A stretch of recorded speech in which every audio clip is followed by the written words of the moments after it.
Blood pressure low हो जाए तो ज़्यादातर लोगों को क्या करना चाहिए, कौन सी ग़िज़ाओं का इस्तेमाल करना चाहिए, इसी मामले पे बात करनी है। आज हमारे साथ मौजूद है माहिरा ग़िज़ायात सारा फारूकी।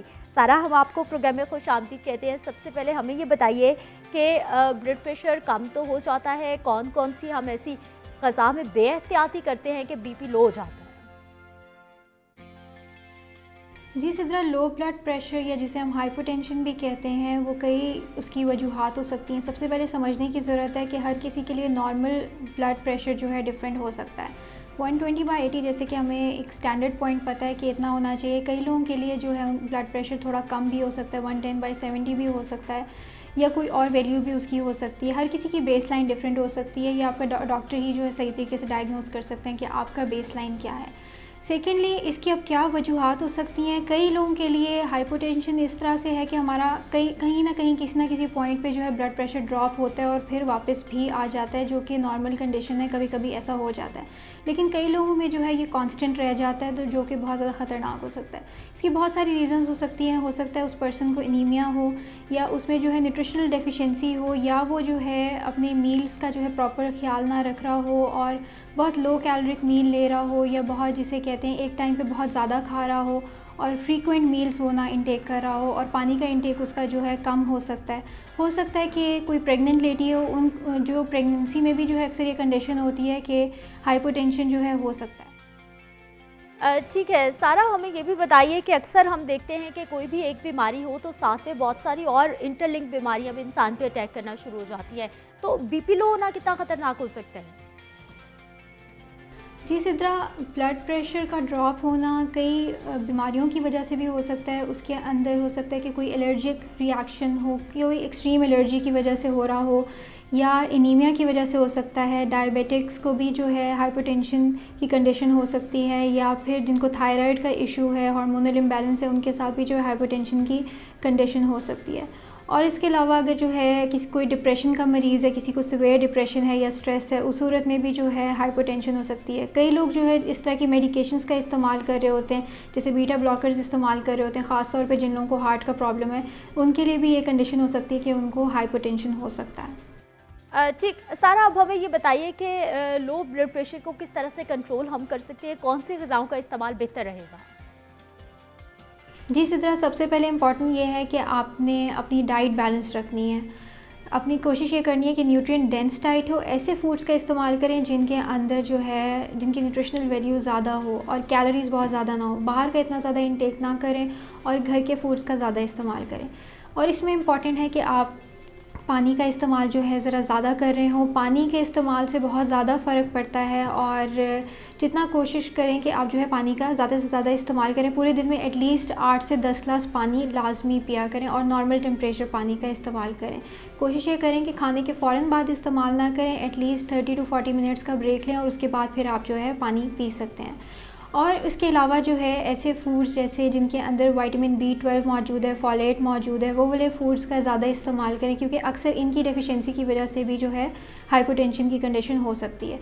अब जैसे कि इनमें कौन कौन से फूड्स आपके पास आ जाते हैं, जैसे कि दालें हैं, फ्रूट्स हैं, आपके पास वेजिटेबल्स हैं, और इसके अलावा आपके पास मीट प्रोडक्ट्स हैं, एग्स हैं, चीज़ है, आप इनका इस्तेमाल करें। देखा जाए तो जितने भी आपके 4-5 फूड ग्रुप्स हैं, उन सब का जो है मॉडरेशन में इस्तेमाल करना बहुत ज़्यादा ज़रूरी है। जैसे कि मिल्क प्रोडक्ट्स हैं, आपके पास दूध दही का इस्तेमाल करें। आप कॉटेज चीज़ का इस्तेमाल कर सकते हैं, वहाँ से भी आपको ये मिनरल्स और विटामिन्स मिल जाएंगे।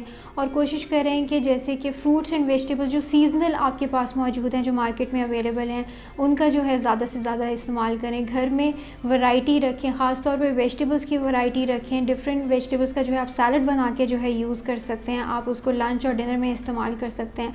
साथ में जो है आप खाने के रायते की फॉर्म में, अगर आपको पसंद है, आप दही नहीं खा सकते, आप रायते की फॉर्म में भी उसे इस्तेमाल कर सकते हैं। और दूध लाजमी पिया करें।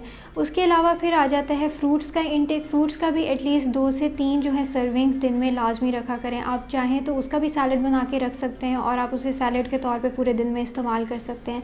और इसके अलावा आपके पास मीट प्रोडक्ट्स आ जाते हैं, जैसे कि जिनके अंदर प्रोटीन्स मौजूद है, जिनके अंदर और जो जिसे कहते हैं विटामिन्स मौजूद हैं। उसमें आपके पास फ़िश भी आ जाता है, ओमेगा 3 ओमेगा 6 फैटी एसिड्स इसके अंदर मौजूद हैं, जो बहुत इंपॉर्टेंट हैं, तो वो भी लाजमी इस्तेमाल करें। फ़िश का आप जो है इस तरह से कर सकते हैं कि हफ़्ते में 1 दफ़ा इस्तेमाल कर सकते हैं।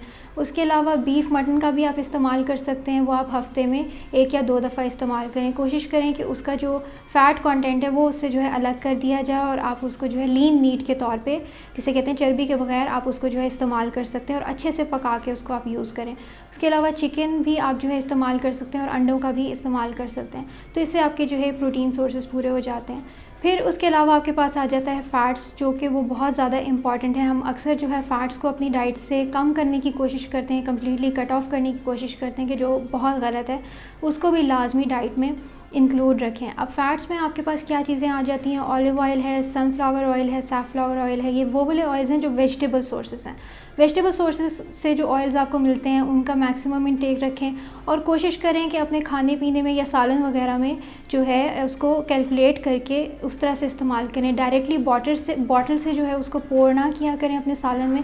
उससे ये होता है कि क्वांटिटी इंक्रीज़ हो जाती है और उससे आपका जो है जिसे कहते हैं कोलेस्ट्रॉल भी इंक्रीज़ हो सकता है और बाद में आपको जो है वेट भी आपका जो है गेन हो सकता है। और इसके अलावा आप नट्स वगैरह भी यूज़ कर सकते हैं, जैसे आपके पास वॉलनट्स हैं, आलमंड्स हैं, पीनट्स हैं, आप जो है 1 हैंडफुल एक दिन में वो भी यूज़ कर सकते हैं।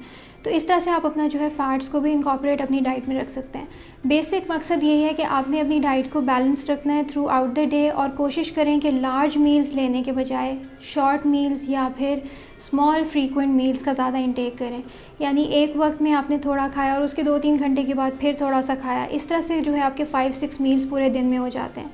इस तरह से फिर ये होगा कि आपकी जो हाइपरटेंशन की जो कंडीशन है वो जो है ख़त्म हो सकती है या कम हो सकती है, क्योंकि कई दफ़ा ऐसा होता है कि जब हम एक वक्त में बहुत ज़्यादा खाने का इस्तेमाल करते हैं या ज़्यादा खाते हैं, उसकी वजह से भी हाइपरटेंशन की कंडीशन हो सकती है।